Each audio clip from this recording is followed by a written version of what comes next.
Nung ako'y nasa eskwela, siguro mga grade 4 ako noon, meron ako natanda ang tinuturo yung mga teacher ko. Life is what we make it. Ang buhay ay kung papaano natin ito ginagawa. Tapos meron pang party ng natutunan ko rin. Sabi doon, you are the master of your fate, you are the captain of your soul. Yun ang natutunan ko sa school. Which kung ia-apply mo physically, mayroong konting katotohanan doon sa tao. Pag hindi ka nakakakilala ng Diyos, you are the master of your faith, you are the captain of your soul. Tapos, life is what we make it. Iyon ay sa mga taong hindi nakakakilala sa Diyos.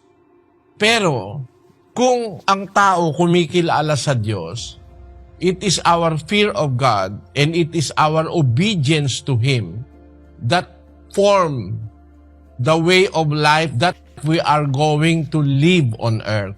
Ang isang taong matuwid, gaya ni Noe, nabubuhay siya hindi sa kanyang gustong paraan. Nabubuhay siya sa kaparaanan ng Diyos. 6:9 ng Henesis. Ito ang mga lahi ni Noe. Si Noe ay lalaking matuwid at sakdal noong kapanahunan niya. Si Noe ay lumalakad na kasama ng Diyos. Si Noe ay lumalakad kasama ng Diyos. Ibig sabihin, ang nasusunod sa buhay ni Noe ay ang Diyos.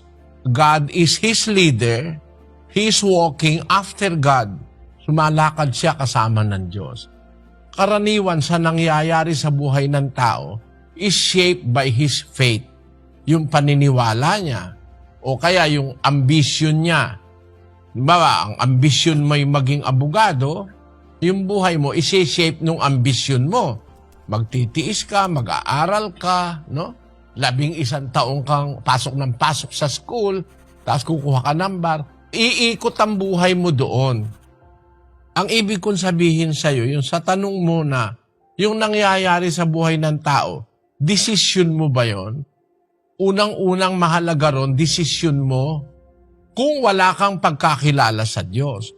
Pero kung kagaya tayo ni Noe, ang ikinabubuhay niya, yung kanyang pananampalataya, yun ang nag-shape kung anong oras siya matutulog, kung anong oras siya kakain. Ang nasusunod yung pananampalataya niya o pagsunod niya sa Diyos. Galatia 2:20. Basahin natin. Ako'y napako sa krus na kasama ni Kristo at hindi na ako ang nabubuhay, kundi si Kristo ang nabubuhay sa akin. At ang buhay na ikinabubuhay ko ngayon sa laman ay ikinabubuhay ko sa pananampalataya. Ang pananampalataya na ito'y sa anak ng Diyos na sa akin ay umibig at ibinigay ang kanyang sarili dahil sa akin. Nung tanggapin ni San Pablo ang aral ng Panginoong Hesus, hindi na ako ang nabubuhay, si Kristo na ang nabubuhay sa akin. Kaya ang ikinabubuhay niya, yung kanyang pagsunod, pananampalataya kay Kristo. Yun na ang naging buhay niya. Di na kagaya nung dating nabubuhay siya sa kasamaan nung umpisa. Basahin natin ang 1:13 ng Timoteo. Bagaman ang una ako'y naging mamumusong at mang-uusig at mang-aalipusta, gayon may kinahabagan ako sapagkat yaoy ginawa ko sa di pagkaalam sa kawalan ng pananampalataya. Nung una, bago niya nakilala ang aral ni Kristo, mang-aalipusta siya, kriminal siya, mamumusong siya, mang-uusig siya. Pinapapatay niya yung mga Kristiyano nung umpisa, nung di niya pakilala si Kristo. Iyon ang buhay niya.